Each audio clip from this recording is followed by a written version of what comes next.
Hello mga ka-ideya! Palihog kog like sa mong FB page ug subscribe sa mong YouTube channel para sa mga dugang na mga videos. Daghang salamat!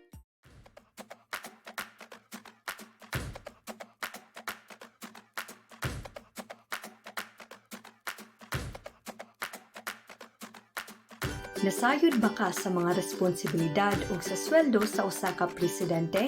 Ang presidente ang adunay pinakataas nga posisyon sa gobyerno sa Pilipinas. Siya usab ang adunay labing taas nga sweldo nga naa sa salary grade 33 nga nagkantidad og 411 hangtod 423,000 matag bulan sa tuig 2022. Ang presidente kinahanglang 40 anyos pataas ug nakapuyo na sa Pilipinas labing menos na 10 ka tuig sa wala pang eleksyon. Siya usab ang Commander-in-Chief sa Armed Forces of the Philippines nga makamando sa mga sundalo sa panahon sa krisis o gubat.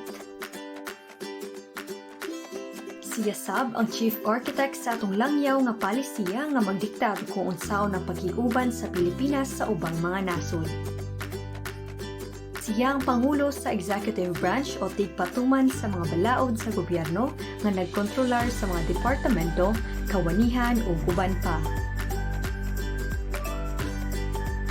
Siya usab ang mupili kung kinsang angay na magdumala sa mga departamento nga mahimong sakop sa iyang gabinete.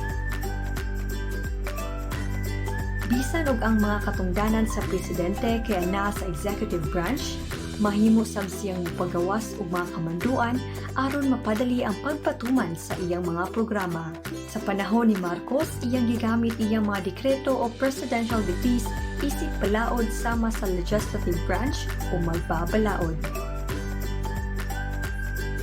Makahimo sab siya sa pag-nominate sa sunod nga maghukom o judiciary branch o mga interpreter sa balaod. Ikaw, aduna ba kay ideya na gusto nimo i-flex para sa presidente?